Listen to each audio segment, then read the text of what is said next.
प्रिय विद्यार्थियों, आज हम अभिज्ञान शाकुंतलम के तृतीय अंक के 19वें श्लोक से अध्ययन प्रारंभ करेंगे। पिछले के जो श्लोक हैं उनमें हमने देखा कि किस प्रकार से राजा दुष्यंत पहले तो शकुंतला और प्रियंवदा इन दोनों के साथ में जो शकुंतला का वार्तालाप हो रहा है उनको जो है छुप करके सुनता है। फिर उचित अवसर देख करके वो उनके सम्मुख उपस्थित हो जाता है और अनसुईया और प्रियंवदा वो दुष्यंत और शकुंतला उन दोनों को एकांत में अकेला छोड़ करके जो है वहाँ से आश्रम से उस आश्रम कुंज से निकल चली जाती है, लता कुंज से। तब शकुंतला भी जो है वहाँ से उठ करके लता कुंज जो है वहाँ से उठकर जाना चाहती है, लेकिन दुष्यंत उसे रोक लेता है और उसे कहता है कि उत्सृज्य कुसुम शयनम नलिनी दल कल्पित स्तन आवरणा कथम आतपे गमिष्यसि परिबाधा पेलवे ही अंगे। इस श्लोक में दुष्यंत शकुंतला को यह कह करके रोकना चाहता है कि नलिनी दल कल्पित, कि नलिनी दल कमलनी के जो पत्ते हैं उन पत्तों से कल्पित बनाया गया है स्तन आवरण, अपने स्तनों का आवरण, अर्थात अपने शरीर को जो है उसने शरीर के वक्षस्थल को उसने कमलनी के पत्तों से ढका है, उससे उसका आवरण बनाया हुआ है। कुसुम शयनम और पुष्पों की शैया है, ऐसे पुष्पों की शैया को उत्सृज्य त्याग करके परिबाधा पेलवेई काम पीड़ा जो है उस काम पीड़ा से पेलवेई कोमल अंगों से अंगई कोमल अंगों के से कथम आतपे गमिष्यसि, धूप में ऐसी भयंकर गर्मी में कैसे जाओगी। कि शकुंतला उस लता कुंज से उठकर जाना चाहती है, लेकिन दुष्यंत उसे रोकना चाहता है और यह कह करके उसे रोकने का प्रयत्न करता है कि तुम पहले ही जो है स्वस्थ व्यक्ति जो है वह भी आवरण वस्त्रों के आवरण को छोड़कर धूप में नहीं जा सकता, फिर तुम स्वभाव से अत्यधिक कोमल अंगों वाली हो, उस पर भी कामासक्त हो और तुम्हारी ये अवस्था हो रही है। और साथ ही साथ तुम इस समय अपने शरीर को जो है तुमने जो कमल दल है, कमलनी के पत्ते हैं, उनसे ढक रखा है जिससे तुम्हें थोड़ी शीतलता मिले और पुष्प क्रिया पर लेटी हुई हो। बाहर अत्यधिक गर्मी है, तेज धूप है और तुम्हारा शरीर कोमल है और काम पीड़ा से युक्त है। अतः इस तेज धूप को तुम सहन करने में असमर्थ हो, तो इसको छोड़ करके तुम ऐसे वहाँ पर यहाँ से इतनी तेज धूप में यहाँ से कैसे जाओगी। इस पर जो है राजा इस प्रकार से राजा दुष्यंत जो है उसको अपने यहाँ रोकने का प्रयत्न करता है कि ये जो श्लोक है इस श्लोक में आर्या जाति नामक छंद का प्रयोग हुआ है और उत्सृज्य उत उपसर्ग पूर्वक सृज धातु से लेप प्रत्यय करने पर उत्सृज्य बना है। और इसमें एक शब्द है कुसुम शयनम, कुसुमानाम शयनम, यहाँ पर षष्ठी तत्पुरुष है। तो इस प्रकार से इस श्लोक में शकुंतला को जो है दुष्यंत वो रोकना चाहता है। तो शकुंतला फिर उससे राजा दुष्यंत से कहती हैं पौरव रक्ष विनयम, कि हे पूर्ववंशी राजा अपने विनय की रक्षा कीजिए। मदन संतप्ता अपि न खलु आत्मन है प्रभवामी, कि मदन संतप्ता अपि, कि काम पीड़िता होकर भी, कि काम से पीड़ित होकर भी मैं जो है इस समय न आत्मन प्रभवामी, मैं जो है अपने शरीर के ऊपर या मेरे ऊपर अपने स्वयं का कोई अधिकार नहीं है, कि मैं भी जो है आपके ऊपर आसक्त हूँ और काम पीड़िता आसक्त होने के कारण आपके प्रति फिर भी जो है मैं आपके ऊपर आसक्त हूँ, लेकिन मेरा अपने स्वयं के शरीर पर कोई अधिकार नहीं है। इसलिए हे पूर्ववंशी राजन आप जो है विनय की रक्षा कीजिए। राजा कहता है भीरु अलम गुरुजन भयेन, कि हे भीरु अर्थात डरपोक, अलम गुरुजन भयेन, कि जो गुरुजन है उनसे भय करने की, उनसे डरने की आवश्यकता नहीं है। क्यों नहीं है। दृष्ट्वा ते विदित धर्मा तत्र भवान अत्र दोषम घ्रेष्यति कुलपति, कि तुम्हें देख करके दृष्ट्वा, कि तुम्हें देख करके विदित धर्मा, कि धर्म को जानने वाले महर्षि जो कुलपति महर्षि कर्ण है, पूज्य कुलपति कर्ण है, वो इस अत्र दोषम न ग्रहिष्यति, कि इस विषय में यहाँ पर कोई भी दोष नहीं मानेंगे, अर्थात इस विषय में बुरा नहीं मानेंगे कि तुम्हें देख करके महर्षि कर्ण जो है वो हम दोनों के विषय में जब उन्हें पता लगेगा तो इस विषय में कुछ भी दोष नहीं मानेंगे। अब पीछे और भी क्यों नहीं मानेंगे आगे बताते हैं। गांधर्वेण विवाहेन बहव्यो राजर्षि कन्यकाः श्रूयन्ते परिणीताः ता पितृभिश्च अनुमोदिता। अब दुष्यंत शकुंतला को समझाता है कि यहाँ पर स्पष्ट रूप से तो नहीं बताया, लेकिन यहाँ पर ये अर्थ लेना पड़ेगा कि दुष्यंत शकुंतला से गांधर्व विवाह करना चाहता है। शकुंतला भी दुष्यंत के ऊपर आसक्त है और दुष्यंत भी शकुंतला के ऊपर आसक्त है कि हमारे शास्त्रों में 8 प्रकार के विवाह कहे गए हैं, उसमें गांधर्व विवाह को भी जो है प्रमुख स्थान दिया गया है। गांधर्व विवाह के अर्थात आपस में जब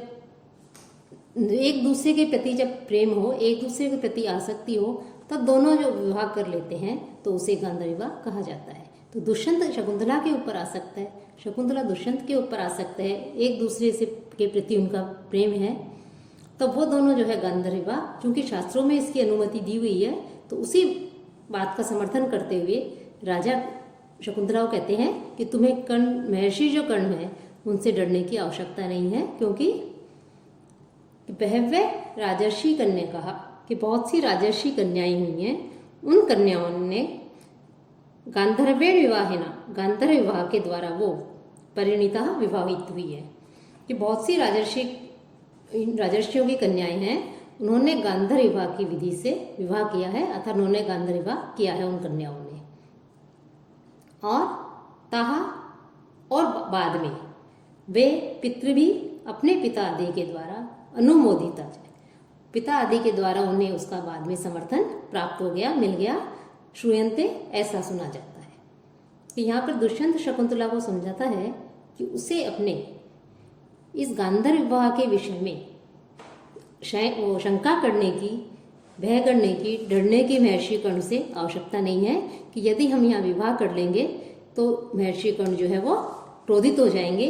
उनका अपमान होगा, तो उनसे जो है अत्यधिक भयभीत है शकुंतला। लेकिन राजा दुष्यंत जो उन्हें समझाते हुए कहता है कि गांधर्व विवाह के द्वारा बहुत सी राजर्षि कन्याओं ने विवाह किया है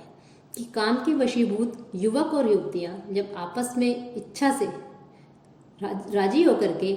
जो है विवाह कर लेते हैं तो उसे गांधर्व विवाह कहा जाता है। इसमें माता पिता की अनुमति की भी आवश्यकता नहीं होती। इसे आज के समय में एक तरह से मान लीजिए प्रेम विवाह भी कह सकते हैं। तो इस तरह का विवाह उस समय गांधर्व विवाह कहा जाता था और यह विवाह क्षत्रियों के लिए जो है एक तरह से स्वीकार्य था। राजर्षि कन्या और बहुत सी राजर्षि कन्याओं ने जो है इस प्रकार से गांधर्व विवाह किया था और बाद में उनके पिता आदि के द्वारा उनका अनुमोदन कर दिया गया था। तो यहाँ भी दुष्यंत शकुंतला को कहते हैं कि अपने विवाह के विषय में आप महर्षि कर्ण से भयभीत हो रहे हो तो उसकी आवश्यकता नहीं है, क्योंकि इतिहास में अनेकों ऐसे उदाहरण हैं जिनमें बहुत सी राजर्षि कन्याओं ने गांधर्व विवाह किया और बाद में उनके पिता आदि ने, उनके बंधु बांधवों ने उसका अनुमोदन कर दिया। तो राजा के कहने का यहाँ भाव यह है कि यदि शकुंतला और दुष्यंत अभी गांधर्व विवाह कर लेते हैं तो इसमें महर्षि कर्ण को भी कोई जो है शंका नहीं होगी, वो भी जो है क्रोधित नहीं होंगे, अपितु वो भी जो है उसका समर्थन ही करेंगे। तो इस प्रकार से यहाँ पर जो है शकुंतला को राजा दुष्यंत विवाह के लिए प्रेरित करता है। तो शकुंतला कहती है मुंच तावन मां, तो आप जो है मुझे छोड़िए, कि मुझे छोड़ दीजिए। भूयो अपनी सखी जन्म अनुमानिशी, फिर भी मैं अपनी सखियों से अनुमति लूंगी कि आप मुझे अभी छोड़ दीजिए, क्योंकि मैं अपनी सखियों से अनसुईया प्रेमवदा आदि जो हैं उनसे अनुमति लेकर ही मैं आपसे विवाह करूंगी। राजा कहता है बहुतु अच्छा, मोक्षामी, छोड़ दूंगा। शकुंतला कहती है कदा, कब। राजा अपरीक्षित कोमलस्य यावत् कुसुमस्य इव नवस्य षट्पदेन अधरस्य पिपासता मया ते सदयम सुंदरी गृह्यते रसोयम। अब शकुंतला जब उसे छोड़ने के लिए कहती है तो राजा दुष्यंत कहता है कि मैं छोड़ दूंगा। शकुंतला कहती है कब, तो राजा कहता है कि षट्पदेन, कि ये जो भ्रमर है, कि षट्पदेन ये भ्रमर है, इस भ्रमर के यावत षट्पदेन, जब तक ये जो षट्पद कहते हैं भ्रमर को, कि इस भ्रमर के द्वारा अपरीक्षित कोमलस्य, अस्पृष्ट या अपरिचुंबित वह अत्यधिक कोमल, नवस्य कुसुमस्य इव, नवीन कुसुम के समान, नवीन पुष्प के समान, पिपासिता प्यासे, मया मेरे द्वारा, ते अस्य कि तुम्हारे ये, अधरस्य तुम्हारे अधरों का, अधरोष्ट का कि नीचे वाला जो होठ होता है उसको अधर कहते हैं, तो अधरस्य की जो अधरोष्ट है इसका रस है, इसके रस का आस्वादन सदयन दयापूर्वक गृह्यते ग्रहण किया जा रहा है या जो है उसका पान किया जा रहा है। कि शकुंतला जब दुष्ट राजा से आग्रह करती है कि वो उसे छोड़ दे, तब दुष्यंत कहता है छोड़ दूंगा। तो शकुंतला कहती है कब? तब राजा दुष्यंत कहता है कि भ्रमर आदि के द्वारा अनास्वादित अर्थात अपरिचुंबित नवीन कोमल पुष्प के समान कि प्यासे मेरे द्वारा इस अक्षत अधर का रस पूर्णतः है नहीं पी लिया जाता, तब तक मैं तुम्हें नहीं छोड़ूंगा।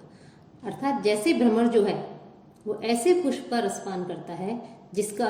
नवीन विकसित हुआ नवीन पुष्प का रस का आस्वादन करता है भ्रमर, उसी प्रकार से मैं भी जो है तुम्हारे इस अक्षत अधर का जो है जब तक रसपान नहीं कर लूँ तब तक मैं तुम्हें नहीं छोड़ूंगा, तुम्हें नहीं यहाँ से नहीं जाने दूंगा, उसके उपरांत ही तुम यहाँ से जा सकती हो। कि कुसुमस्य इव यहाँ पर जो है उपमा अलंकार है, और ये जो पद्य है, ये जो श्लोक है, इसमें जो है मालभारिणी जो है इसका छंद का प्रयोग हुआ है। षटपद पदेन ये भ्रमर के लिए आया है, षटपदानी अस्येति षटपद है। तो यहाँ पर राजा दुष्यंत शकुंतला को जो है जाने के लिए जब कहती है तो कहता है कि मैं भी जो है तुम्हें इसके बाद ही अधर रस जो है तुम्हारे उसके रस का आस्वादन करने के पश्चात ही यहाँ से दूंगा। कि यहाँ जो है संभोग श्रृंगार कह सकते हैं, उसका ही यहाँ पर वर्णन है मुख्य रूप से। कि आश्रम में कुलपति की अनुपस्थिति में एक तपोवन कन्या जो है, उस कन्या के साथ प्रजा पालन जो राजा होता है, प्रजा का पालक राजा है, उसके द्वारा ऐसा करना मर्यादा के विरुद्ध माना गया है। आश्रम में इस प्रकार की चेष्टाएं करना मर्यादा के विरुद्ध है और राजा के धीरोदात्त चरित्र के भी प्रतिकूल है। तो इसलिए राजा जैसे ही दुष्यंत ये कहता है कि मैं तुम्हारा रस का पान करना चाहता हूँ, तभी इस प्रसंग के पूर्ण होने से पहले ही यहाँ पर पीछे से जो है गौतमी है उसका प्रवेश हो जाता है, अर्थात गौतमी जो है वो वहाँ आ जाती है। इस दृश्य को जो है रंगमंच पर नहीं दिखाया जाता। कैसे आती है गौतमी? नेपथ्य पर्दे के पीछे से आवाज आती है। चक्रवाक वधु के आमंत्रस्व सहचरम उपस्थिता रजनी, कि हे शकुंतला, आमंत्रय जो चक्रवाक वधु कह रहे हैं कि चक्रवाक वधु आमंत्रय सहचर कि अपने साथी जो है उससे विदा ले लो, क्योंकि उपस्थिता रजनी ये रात्रि जो है हो गई है। कि यहाँ चक्रवाक वधु को बुलाना और मित्र जो है सहचर अर्थात मित्र से विदा लेना और रात्रि का आना, रजनी अर्थात रात्रि का उपस्थित होना, इसका संकेत देना भी एक जो है प्रतीकात्मक है। इसका तात्पर्य यह है कि शकुंतला अब दुष्यंत से आज्ञा लेकर के यहाँ से मुक्त हो, अर्थात दुष्यंत से आज्ञा लेकर के वो यहाँ से चली जाए, निकल जाए। तो इस प्रकार से यहाँ पर चक्रवाक वधु का प्रेम जो है उसके प्रतीक के रूप में बताया है। कि चक्रवाक वधु को बुलाती हुई कहती है वो गौतमी कि हे चक्रवाक वधु, कि अपने साथी से विदा ले लो क्योंकि रात्रि आ गई है।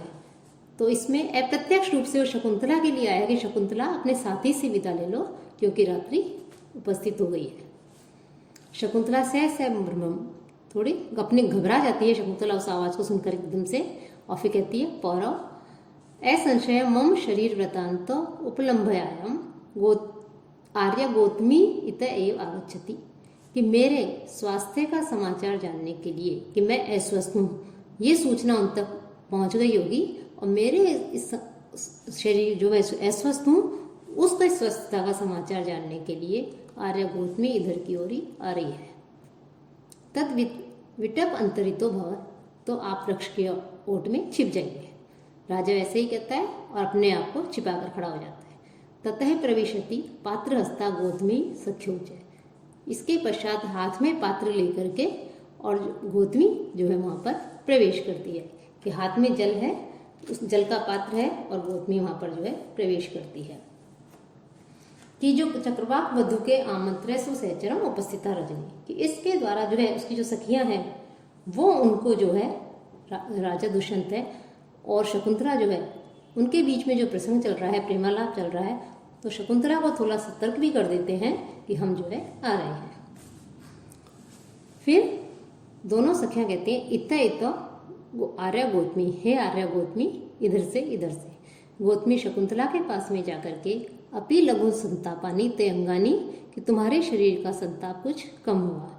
शकुंतला कहती है आर्य अस्थि में विशेष है, हाँ मुझे कुछ अभी लाभ है। गौतमी कहती है अन्येन दर्भोदकेन निराबाधा में ते शरीरम भविष्यति, कि यह जो है कुश से युक्त जो घास आदि डली हुई है, जिस जल में पवित्र घास है, यज्ञ हवन आदि किया जाता है उसकी घास है, धार्मिक कार्यों से युक्त घास है, अभिमंत्रित कुश है, इससे युक्त जो जल है, यह तुम्हारे इस जल से तुम्हारे शरीर की जो है वो पीड़ा से रहित हो जाएगा। ऐसा कहकर शकुंतला के सर के ऊपर जल छिड़कती है। वत्से परिणतो दिवस है, हे पुत्री अब जो है दिन छिप गया है, दिन ढल गया है, यही उठजमेव गच्छा में, तो आओ पर्णकुटी की ओर चले। इतना ऐसा कह करके वहां से चल पड़ते हैं। शकुंतला मनी मन में कहती है हृदय प्रथमा एव सुखोपनते मनोरथे कातर भावम न मुंचसी सा अनुशय विघटित कथम ते सांप्रतम संताप है, कि हे हृदय प्रथमा में, कि पहले तो सुखोपनते सुखपूर्वक मिले हुए मनोरथे अपने मन, अपना मनोरथ, अपनी जो जिसको तुम प्राप्त करना चाहती थी अर्थात राजा दुष्यंत, उसके पास में होने पर कातर भावम न मुंचसी, तुमने जो है कातरता को अर्थात संकोच को, लज्जा को नहीं छोड़ा।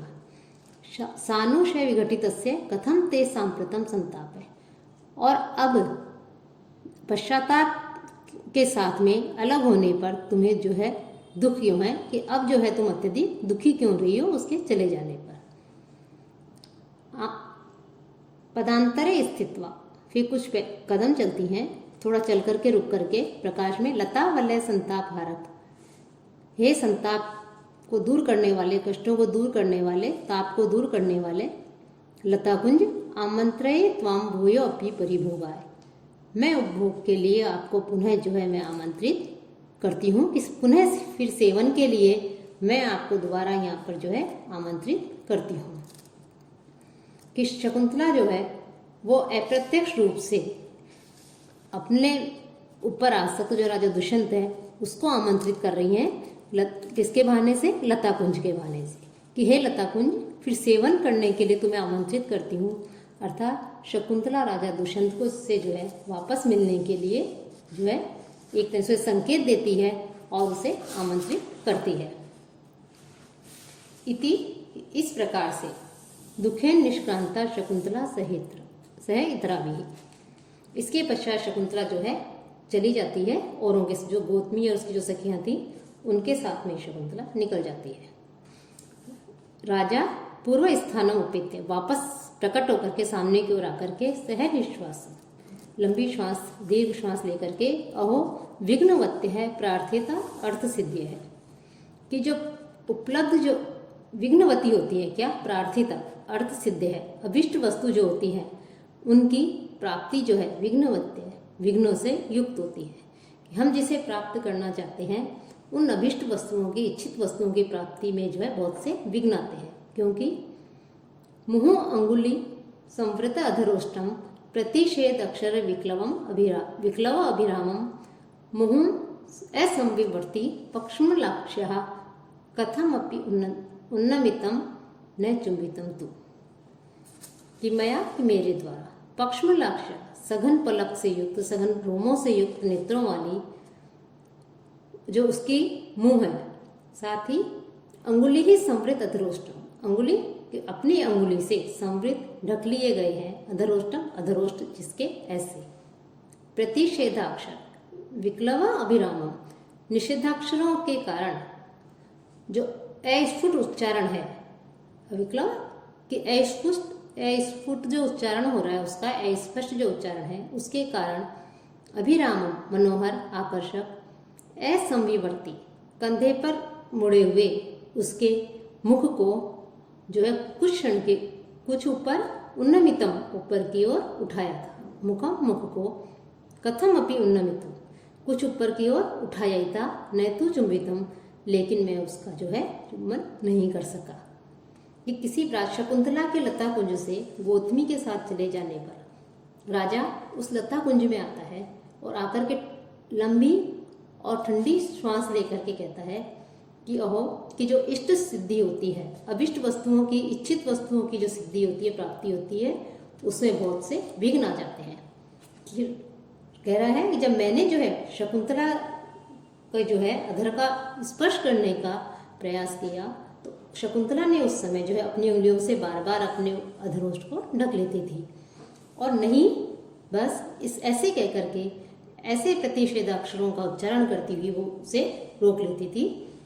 इन सब चेष्टाओं के करते हुए उसका मुख जो है कैसा लग रहा था, सुंदर प्रतीत हो रहा था।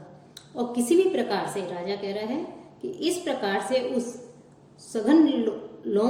लोमों से युक्त रोम, सघन पलकों से युक्त नेत्रों वाली जो शकुंतला थी उसके मुख को किसी प्रकार से मैं उसे ऊपर की ओर उठाने में सफल हुआ। किसी प्रकार से मैंने उसके मुख पर ऊपर की ओर उठाया ही उसके, लेकिन उसके अधरोष्ठों का मैंने स्पर्श नहीं किया। स्पर्श करना ही चाहता था कि तभी जो है वो गौतमी और उसकी सखियां आ जाती हैं। राजा ये कहना चाहता है। फिर राजा कहता है त्वैनु खलु संप्रति गच्छामि, अब जो मैं कहाँ जाऊँ। त्वैनु खलु संप्रति गच्छामि, अब इस समय में कहाँ जाऊँ। अथवा यह एव प्रिया परिभुक्तम उक्ते लता वलये मूर्धम स्थास्यामि, यह यहीं पर प्रिया परिभुक्तम उक्ते कि प्रिया के द्वारा उपभोग किए गए, मुक्ते और छोड़े गए ये जो लता कुंज है, इस लता कुंज में कुछ क्षण के लिए ठहरूंगा। सर्वथा अवलोक्य सब और देख करके तस्या पुष्पमयी शरीर लुलिता शय्या शिलायाम इयम क्लांतो मनमथ लेख एष नलिनी पते नखे अर्पित है। हस्ताद भ्रष्टमिदम पिसा आभरणान इत्यासज्यमान ईक्षण निर्गन्तुम सहसा न वेतस गृहा शक्नोमि शून्यादपि, कि इयम कि यह। अब वहाँ जो शकुंतला के जाने के पश्चात राजा शकुंतला के द्वारा उपभोग में ली गई जो सामग्री थी, जो वहाँ की जो चारों तरफ पुष्प आदि, शैया आदि थी, कमलनी के नाल के पत्ते आदि थे, उन सबको देखते हुए राजा कहते हैं कि इयम शिलायाम, कि यह जो शिलाखंड है, सामने दिखाई देने वाली जो शिलाखंड है, इसके ऊपर तस्या उस शकुंतला के शरीर लुलिता के वियोग से संतप्त जो उसका शरीर था, उस शरीर से लुलिता की मसली हुई पुष्पमयी शैया, यह पुष्पमयी शैया है, पुष्पों की शैया जो है वो बिछी हुई है। एशय यह नलिनी पत्र ही, यह कमलनी का पत्ता है जिसके ऊपर नखे ही अर्पित है। शकुंतला के नाखूनों से लिखा गया क्लांत है, तेज धूप के कारण, गर्मी के कारण जो है मलिन हो गया है, ऐसा म्लान मनमथ लेख है। यह जो है प्रेम पत्र है, मनमथ अर्थात प्रेम लेख है पत्र, कि यह प्रेम पत्र है, काम पत्र है। इदम और यह हस्ताभ्रष्टम, उस शकुंतला के हाथों में जो उसने विष आभरणम कि कंगमल नाल के जो कंगन पहन रखे थे, आभूषण पहन रखे थे, वो जो है भ्रष्टम वो रखे हुए हैं, वो गिरे हुए हैं। कि उसने अपने हाथों में जो कमल नाल के कंगन पहन रखे थे वो जो है यहाँ पर गिरे हुए हैं। आसज्य मानम इक्षण, कि आसज्य माने क्षण, कि आसक्त नेत्र वाला, आसज्य माने क्षण है कि आसक्त नेत्र वाला, कि इन सब पदार्थों में ये जो शकुंतला के द्वारा उपभोग में लिए गए जो पदार्थ हैं, वस्तुएं हैं, ये सब जो है इन सब के प्रति मैं आसक्त हो गया हूँ। इन सब पदार्थों में के प्रति मेरे नेत्र आसक्त हो गए हैं। ऐसा मैं शून्यादपि, कि शून्य होने पर भी, अर्थात यहाँ कोई नहीं है, मैं अकेला ही हूँ, तो ऐसे शून्य होने पर भी वेतस ग्रहात, कि इस लता कुंज से, वेत के कुंज से सहसा अचानक से निर्गंतुम निकलने में न शक्नोमी, कि मैं समर्थ नहीं हूँ। कि इस प्रकार से अब यहाँ पर कुछ कोई भी नहीं है, केवल शकुंतला के द्वारा उपभोग में ली गई जो सामग्री है, शिला खंड है जिसके ऊपर शकुंतला लेटी हुई थी, ऐसे उस शकुंतला के शरीर के ताप के कारण मसली हुई जो है पुष्पों से युक्त शैया है, कि जिसके पुष्प मसल दिए गए हैं, संतप्त हो गए हैं, ऐसे जो है पुष्पमयी शैया है। जिस कमलनी के पत्ते पर अपने नाखूनों से शकुंतला ने प्रेम पत्र लिखा था वो यहाँ गिरा हुआ है। साथ ही साथ उसने अपने हाथों में कमल नाल के जो कंगन पहन रखे थे वे भी यहाँ पड़े हुए हैं, और इन सब के प्रति जो है मेरे नेत्र आसक्त हो रहे हैं। और अब यहाँ कोई भी नहीं है, मैं अकेला ही हूँ, शून्य है यह लता कुंज। तो ऐसे इस बेत कुंज में, लता कुंज में जो है से जो बाहर जाने में मैं समर्थ नहीं हूँ, क्योंकि वो सब वस्तुएं मेरे को नेत्रों को आकर्षित कर रही हैं जिन वस्तुओं का जो है शकुंतला ने उपभोग किया था। इस कारण से मैं अकेला हूँ, मैं यहाँ रहकर क्या करूँगा, जाना इसलिए मुझे जाना चाहिए, लेकिन फिर भी मैं अपने आप को जो है इन सब चीज़ों को छोड़ करके नहीं जा पा रहा हूँ। कि इस प्रकार से दुष्यंत जो है वहाँ से निकलने की इच्छा होने के बाद, लता गृह से निकलने के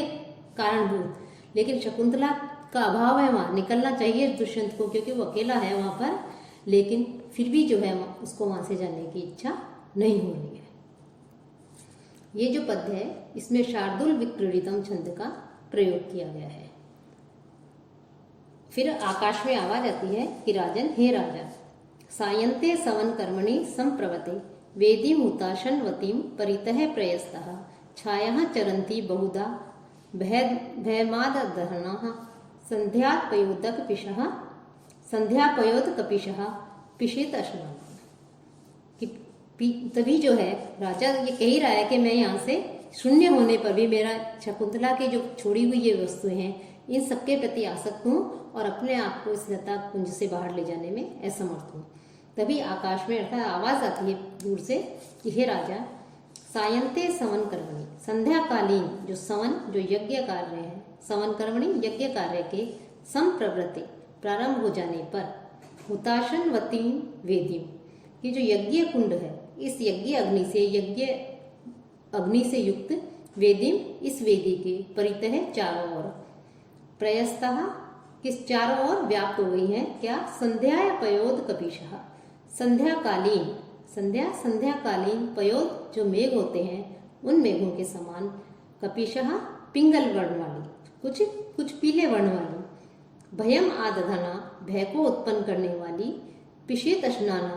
कि मांस खाने वाले जो राक्षस है अर्थात मांसाहारी राक्षसों की छाया, उनकी छाया जो है बहुधा चरंती, यहाँ जो है अनेक प्रकार से विचरण कर रही है। कि ये जो पंक्तियां हैं, ये जो श्लोक है, इसमें आकाशवाणी के द्वारा राजा को उसका कर्तव्य याद दिलाने का प्रयत्न किया गया है। राजा को उसका कर्तव्य याद दिलाया जा रहा है कि राजा को यहाँ पर इस आश्रम में क्यों रोका गया है। कि राजा का यह कर्तव्य है कि वह धार्मिक कार्यों में, धार्मिक क्रियाओं में यदि कोई विघ्न उपस्थित होते हैं ऋषि मुनियों के, तो उनके विघ्नों का निवारण करके उनको अभयदान दे ऋषि मुनियों को। तो राजा से उसके कर्तव्य का याद दिलाते हुए आकाशवाणी के द्वारा राजा को ये कहा जा रहा है कि संध्या समय में होने वाला जो यज्ञ है वो उस यज्ञ का प्रारंभ आश्रम में हो चुका है, और उस यज्ञ में विघ्न उत्पन्न करने के उद्देश्य से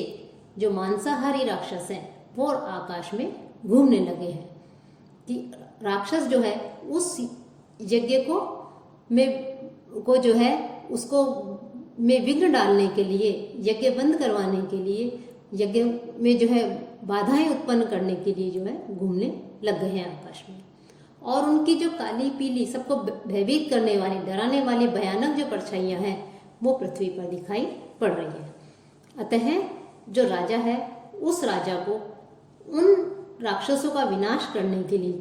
प्रवृत्त होना चाहिए। तो इस प्रकार से आकाशवाणी के द्वारा यहाँ राजा को उसके कर्तव्य को याद दिलाया जा रहा है। राजा कहता है अयम अहम आगच्छामि, मैं ये आ रहा हूँ, मैं ये आता हूँ। इति निष्क्रांत है, ऐसा कह के राजा वहाँ से चला जाता है। कि महर्षि कर्ण जो है शकुंतला के जो दुर्भाग्य आने वाला है उसके शांति के लिए, उसके दुर्भाग्य के प्रभाव को कम करने के लिए जो है वहाँ पर नहीं है, सोमतीर्थ गए हैं। तो महर्षि कर्ण की अनुपस्थिति में, क्योंकि महर्षि कर्ण के उपस्थित होने पर तो महर्षि कर्ण के प्रभाव से भयभीत रहते हैं राक्षस, तो विघ्न उपस्थित करने से थोड़ा डरते हैं। लेकिन चूंकि इस समय महर्षिगण आश्रम में नहीं है, अतः राक्षस आदि जो है अन्य जो ऋषिगण हैं उनके यज्ञों में बाधा उत्पन्न कर रहे हैं। इसलिए यज्ञ करने वाले जो ऋषि आदि हैं, मुनि आदि हैं, वो राजा को उन राक्षसों से अपनी रक्षा करने के लिए यज्ञों में वो विघ्न उपस्थित नहीं करे, उनके विनाश के लिए जो है राजा को बुला रहे हैं, राजा को आमंत्रित कर रहे हैं कि आप जो है उनसे हमें मुक्त करिए। तो ऐसा कह करके जो है राजा कह रहा है कि ये मैं अभी आ रहा हूँ, ऐसा कह के राजा वहाँ से निकल जाता है। तो इस प्रकार से यहाँ ये जो तीसरा अंक है अभिज्ञा शाकुंतलम का, ये समाप्त